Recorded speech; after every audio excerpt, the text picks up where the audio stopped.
વૈશ્વિક સ્તરે ઈરાન અને અમેરિકા વચ્ચે વધી રહેલા સરહદી તણાવ અને યુદ્ધની પરિસ્થિતિની સીધી અસર હવે સ્થાનિક સ્તરે જોવા મળી રહી છે। આંતરરાષ્ટ્રીય માર્કેટમાં ક્રૂડ ઓઇલ અને ગેસના ભાવ ભડકે બળતા સ્થાનિક કક્ષાએ પણ પેટ્રોલિયમ કંપનીઓ અને ગુજરાત ગેસ દ્વારા તાજેતરમાં જ ભાવમાં તૂતિંગ વધારો ઝીકી દેવાયો છે।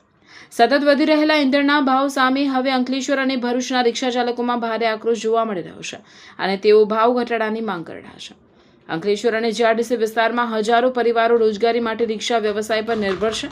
હાલની સ્થિતિ પર નજર કરીએ તો અંકલેશ્વર શહેરનું મિનિમમ ભાડું 10 રૂપિયા છે, તો અંકલેશ્વરથી ભરૂચનું મિનિમમ ભાડું 30 રૂપિયા છે। જીઆરડીસી વિસ્તારમાં અહીં અલગ અલગ ચોકડીઓ અને અંતરના આધારે નક્કી કરેલું ઉચ્ચ ભાડું પણ હવે રિક્ષા ચાલકોને ગેસના વધતા ભાવ સામે સહેજ પણ પોસાતું નથી।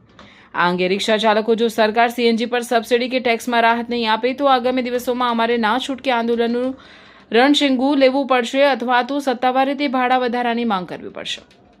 ગરીબ રિક્ષા ચાલકોના ઘરમાં ચૂલો સળગવો મુશ્કેલ થઈ ગયો છે।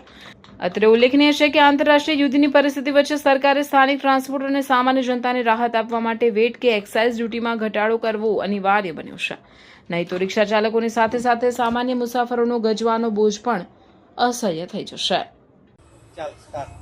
મોદી સાહેબ એવું કહેતા હતા કે તમારા અચ્છા દિવસો આવશે, પણ અચ્છા દિવસ તો નહીં આવ્યા, પણ એટલા ખરાબ દિવસો આવી જ જાય કે અમારા રોડ પર ચલાવવા બી તકલીફ પડે છે। પેટ્રોલ સીએનજીનો ભાવ એટલો બધો વધવા પાડ્યો કે અત્યારે અમારા પેસેન્જરનું જે ભાડું લેવાનું તે બી કયા હિસાબે લેવાનું તે જ નહીં સમજ પડતું।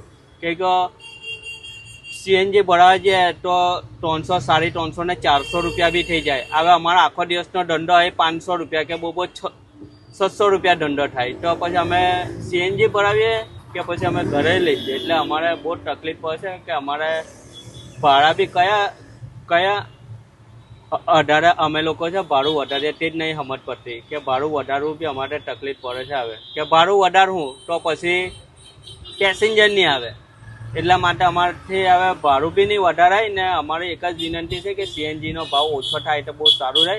મોદી સાહેબ અમારા સારા દિવસો પાછા લાવો, કેમ કે આ તો અમારા બહુ ખરાબ દિવસો ચાલતા છે અત્યારે। એટલે અમારી પણ જુઓ રિક્ષાવાળા માટે, રિક્ષાવાળા બહુ ગરીબ લોકો છે, કંઈ માલદાર નથી રિક્ષાવાળા। એટલે અમારી એક જ વિનંતી છે મોદી સાહેબને કે સીએનજીનો ભાવ ઘટાડો।